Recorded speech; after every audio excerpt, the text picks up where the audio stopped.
السلام علیکم و رحمت الله و برکاته. حلول عید سعید فطر را به تک تک شما عزیزان از صمیم قلب تبریک و تهنیت عرض میگم. از اینکه طریقه ادا کردن نماز عید از یک سال تا سال بعدی در ذهن انسان باقی نمیمانه، انسان طبیعتاً بعضی چیزها را فراموش میکنه تا مراقبه نداشته باشه. به همین ملحوظ خواستم که طریقه ادا کردن نماز عید سعید فطر را به شما بازگو بکنم تا ای که برادران عزیز ما در وقت ادا کردن نماز عید به مشکلات بر نخورند. به این ملحوظ دوستان عزیز اول نیت میکنیم. هرچند امو نیت و قصد و هدف قلبی تان معتبر است، ولی اگر به زبان هم بیاورین بهتر است. وقتی که شما نیت نماز عید سعید فطر به زبان جاری میکنین چنین نیت بسته بکنین: نیت کردم ادا سازم 2 رکعت نماز عید سعید فطر را با جمله تکبیراتش که واجب همین وقت است. اقتدا کردم به امام حاضر، روی آوردم به قبله من به جهت خانه کعبه شریفه، خالصا لله تعالی، الله اکبر. زمانی که دستها را به گوشها بالا میبرین این را تکبیر تحریمه میگه. وقتی که تکبیر تحریمه گفته شد سبحانک اللهم را میخوانیم.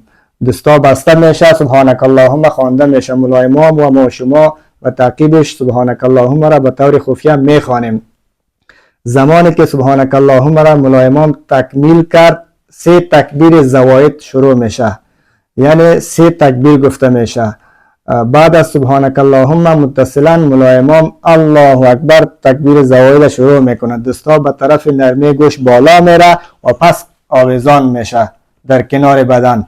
یک مکس میشه، باز الله اکبر دستا به طرف گوش بالا میره، باز آویزان میشه. یک مکس میشه، باز الله اکبر دستا به طرف گوش بالا میره و پس آویزان میشه. و دوباره دستا بسته میشه زیر ناف.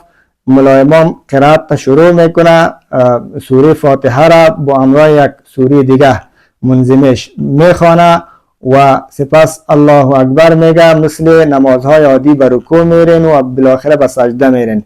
بعدا تکبیر گفته میشه و برکات دوم قیام صورت میگیره.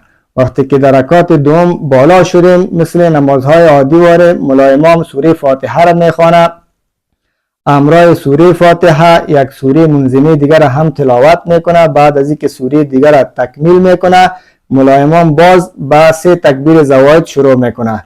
زمانی که بعد از ختم سوره منظمه سوره فاتحه مولای امام الله اکبر میگه، ما شما به رکوع نمیریم.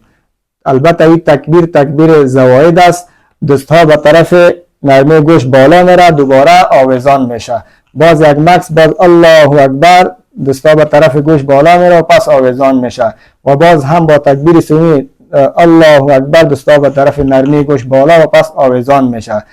با تکبیر 4می دستا به طرف گوش بالا نمیره بلکه به رکوع میریم. به شکل نمازهای عادی رکوع، سجده و التحیات خوانده میشه و سلام گشتانده میشه. این بود طریقه ادا کردن نماز عید سعید فطر.